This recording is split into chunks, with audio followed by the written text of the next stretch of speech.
बच्चों और बुजुर्गों की भी बड़ी तादाद शामिल थी।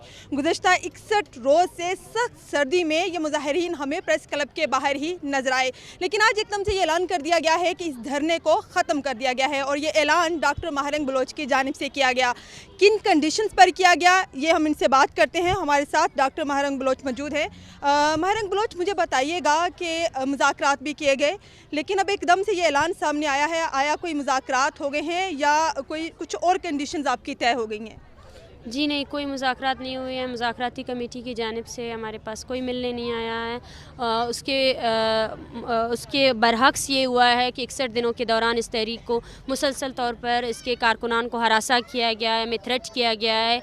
और बलूचिस्तान भर में जहाँ जहाँ मुज़ाहरे निकले हैं उनके ख़िलाफ़ FIRs दर्ज की गई हैं। यहाँ ख़ानदान ऐसे मौजूद है जिनके प्यारों को बाजियाब करने के बजाय उनके घरों में छापे मारे गए हैं। उनको हरासा किया गया है कि वो वापस इस्लामाबाद से कोयटा आ जाए, वरना जो है ना उनको शदीद नुकसानात भी मुहैया की जा सकती है।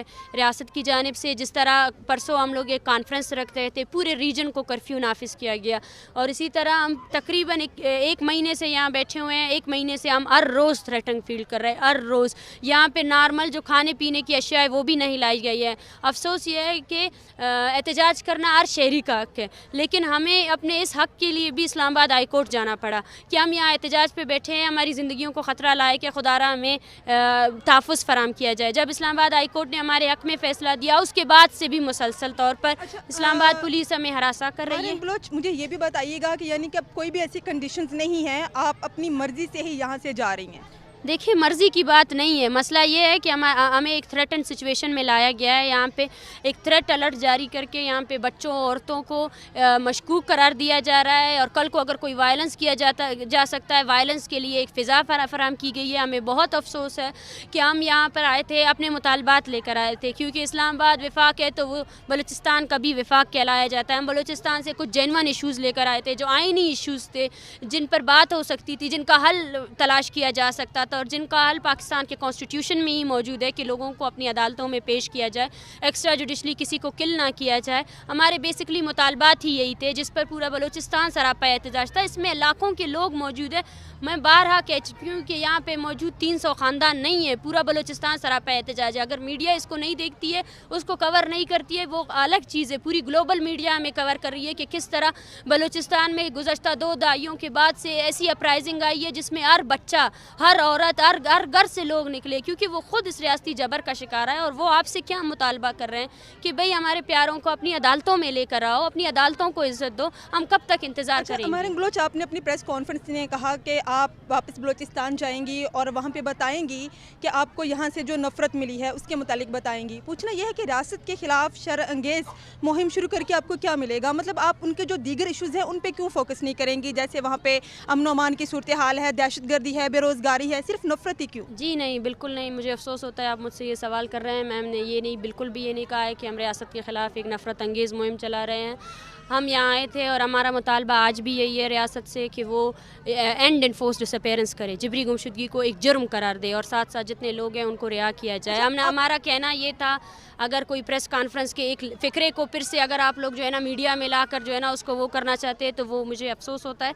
लेकिन हमने ये कहा है कि हम बलूचिस्तान में से आए हुए लोगों के साथ जो रियासती रवैया था वो बताएंगे। जिस तरह औरतों को मारा गया, जिस तरह औरतों पर वाटर कैनन के ज़रिए हमले किए गए, जिस तरह यहाँ पे हमें चारदार खारों के दरमियान जो रखा गया है, जिस तरह जब हम यहाँ पे कॉन्फ्रेंस इनेकाद करते हैं उसी तरह जो है ना लोगों को, वो लोग जो इंसानी हुकूक के कारकुनान हैं, जो जर्नलिस्ट है, जो HRCP के मुनज़ा को भी यहाँ पे रोका गया। सब ने, पूरी दुनिया ने देखा, पूरे इस्लामाबाद ने देखा कि हम जो औरतें यहाँ बैठी हुई थी टटरती सर्दी में, हमारे मुतालबात क्या थे कि हमारे लोगों को रिहा करो, भाई अपनी अदालतों में पेश करो। हम आपसे मुतालबा करने आए थे, लेकिन किस तरह वज़ीर आज़म ने जो है ना हमें दहशतगर्द करार दिया और वो जर्नलिस्ट जो हमें कवर कर रहे थे उनको भी जो है ना दहशतगर्द करार दिया गया। एक मुहिम चलाई गई हमारे ख़िलाफ़। हम ये हकीकत अपने लोगों को बताना चाहते थे ताकि वो और मुनज़्ज़म हो जाएँ, ताकि वो और आएँ और पुरअमन तरीके से, जो दहशतगर्दी वहाँ हो रही है हम भी उस दहशतगर्दी के ख़िलाफ़ है। हम भी रियासत को ये बोल रहे हैं कि बलूचिस्तान में अमन कायम किया जाए, और अमन तब तक कायम नहीं होगा जब तक रियासत वो अमन नहीं चाहती है। महरंग, आखिरी सवाल है।